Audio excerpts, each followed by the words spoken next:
Yeah, I think if you're looking to take your filmmaking to the next level, there's 5 things that I try and focus on. First thing is, when you start making feature films, it is a team game.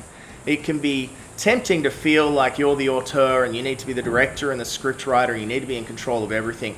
If you do that, you're really limiting the size of the film you can make.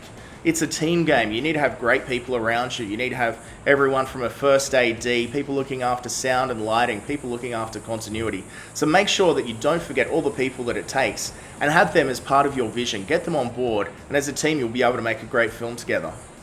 Once you've got that team on board, it is important to look after them. Everyone from whoever prepares the lunches is an integral part of the team. And I can tell you, nothing falls down worse on set than when there's no food or no cold drink. You really need to look after your whole team and share your vision with them, because if they feel part of your vision and sharing that vision with you, they're going to work that much harder. And quite frankly, on a film set, you tend to flog your workers and they're working long hours. So make sure that you listen to them and support them. That's your role as a producer. Now that you've got a lot of people involved in helping you realize your vision, there's a lot at stake. There's a lot of people's time, there's a lot of equipment. So plan your shoot. Decide what shots you want to have, decide how you want to have them shot. Do planning first. That means scene breakdowns, that means location recce's. Make sure you've planned exactly what you want to achieve and then communicate that with your key personnel to make sure they're on board with you.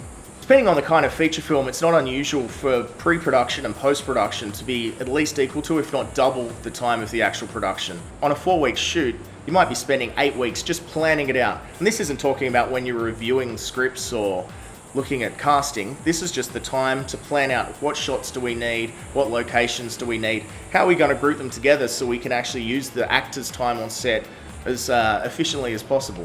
Fortunately, we live in a digital age, and it means that coverage is king. When I shot my first feature, we were just using short ends to get film that we were shooting off, and it cost us 30 cents a foot to buy, which is a second of rolling.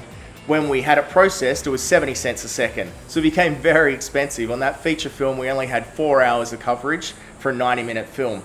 But we're in a digital age now. We can shoot extra, we can have multi-camera shoots. Don't be shy to get that extra shot.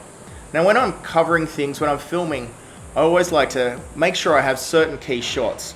A wide shot, a mid shot, a tight shot, and then a reverse shot. And then I try and think of something artistic that can spice it up as well, whether that be using a drone, using a gimbal, or just having a nice shot where the mic's in view.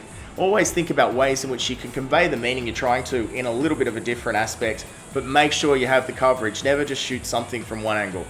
Post-production software has become both affordable and accessible, and it can do things that used to cost a mint just a few years ago. To really get the best out of your post-production, it's important that you know the capabilities of your software. I'd highly recommend using something like the Adobe Suite, knowing what Premiere can do, but going that extra step, learning about After Effects, learning about Audition, making those things that can help have a proper color grade, a proper sound master, and you'll be surprised how much you can bring life into your vision and your vision. Post is often there to save you. Always try and get it right in the field. Always try and get it right in the camera. Make sure the sound is good.